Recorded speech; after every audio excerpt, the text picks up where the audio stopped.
हिंदी पढ़ने वाले सभी छात्रों का एक बार फिर से मैं आर्यश यादव अपने हिंदी कविता चैनल में स्वागत करता हूं। प्रिय छात्रों, आज हम आपको राष्ट्र कवि मैथिली शरण गुप्त के साकेत महाकाव्य के 8वें सर्ग में कैकेयी अनुताप का वर्णन करने जा रहे हैं।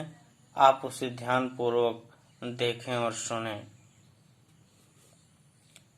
यह सच है तो अब लौट चलो तुम घर को, चौके सब सुनकर अटल कैकेयी स्वर को।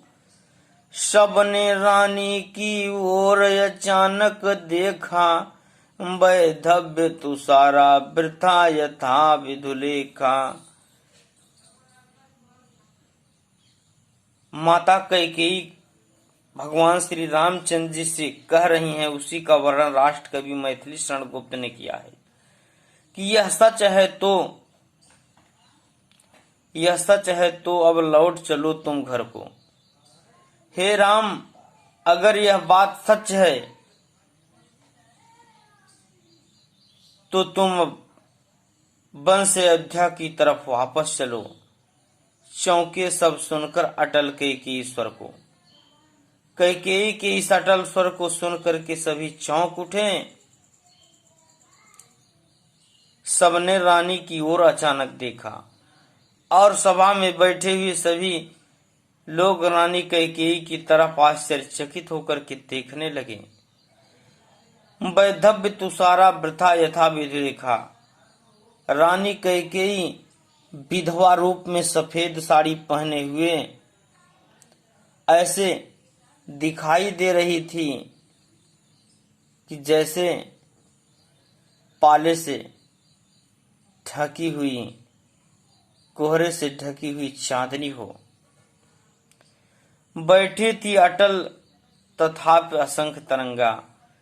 वहां पर असंख्य तारेगण जो है स्थिर होकर के दिखाई दे रहे थे।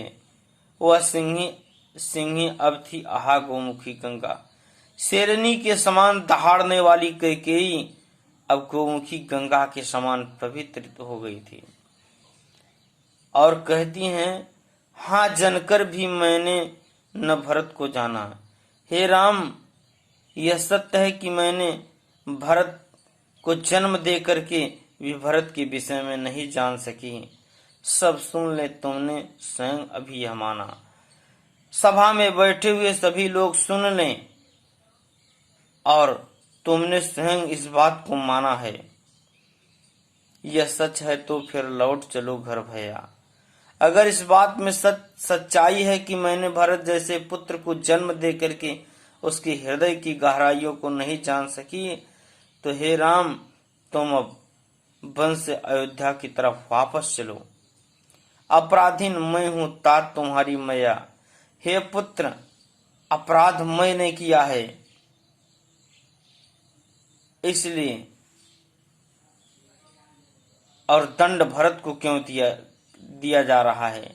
अपराध कोई दूसरा करे और दंड किसी दूसरे को दिया जाए, यह कहां तक न्यायोचित है। दुर्बलता का ही चिन्ह विशेष शपथ है। कविवर मैथिली शरण गुप्त जी लिखते हैं कि माता कैकेयी कह रही हैं कि दुर्बलता का ही चिन्ह विशेष शपथ है। स्त्री की सबसे बड़ी कमजोरी उसका शपथ खाना अर्थात कसम खाना है।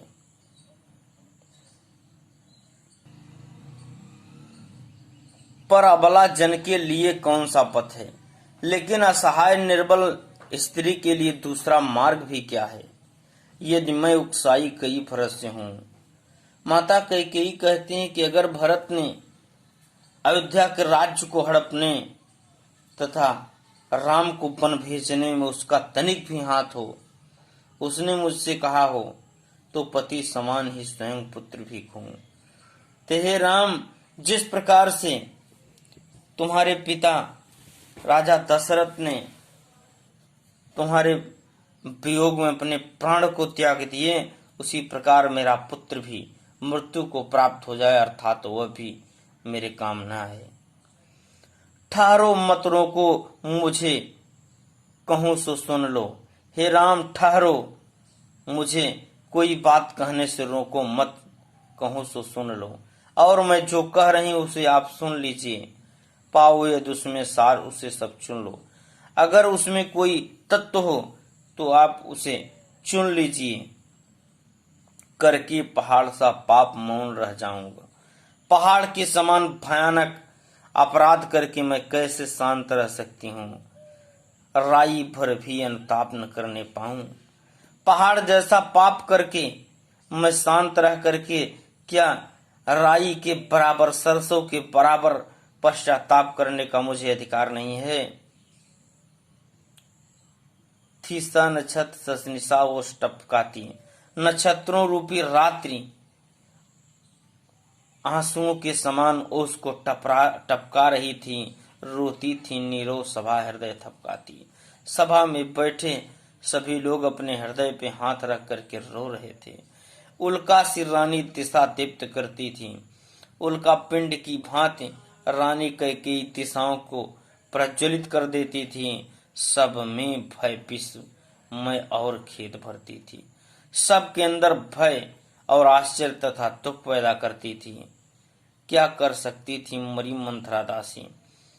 और माता कैकेयी कह रही हैं कि मेरी दासी मंथरा को उसमें कोई दोष नहीं है। मेरा ही मन रह सका निज विश्वासी।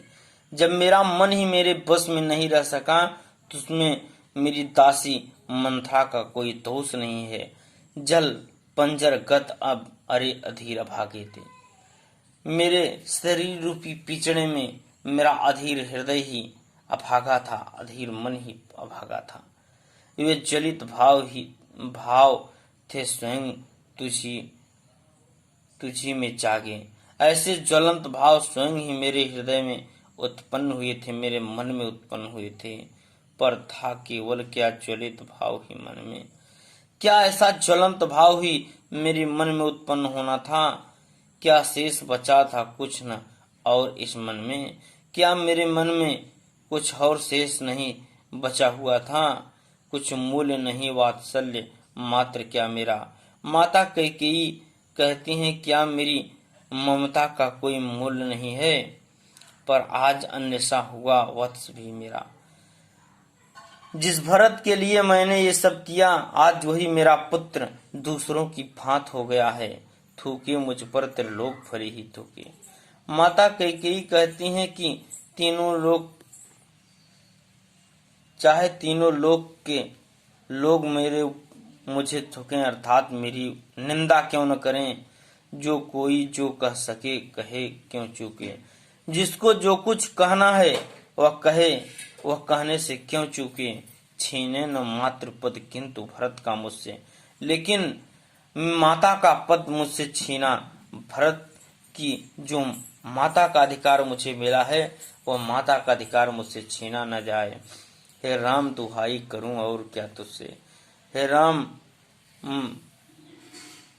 मैं तुमसे हाथ जोड़ करके प्रार्थना करती हूँ, तुम्हारी दुहाई करती हूँ, ये अन्याय मेरे साथ न किया जाए।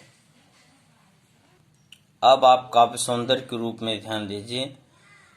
यहाँ पर कैकेयी के पश्चाताप को अपूर्व ढंग से अभिव्यक्त किया गया है। भाषा साहित्य खड़ी बोली, प्रबंधात्मक शैली, उपमा एवं अनुप्रास अलंकार, शांत रस, लक्षणा शब्द शक्ति और प्रसाद गुण। प्रिय छात्रों, इस प्रकार से आप हमारे वीडियो को लाइक करें, शेयर करें, सब्सक्राइब करें तथा अन्य वीडियो को प्राप्त करने के लिए हमारे चैनल के बेल आइकन को प्रेस करें। धन्यवाद।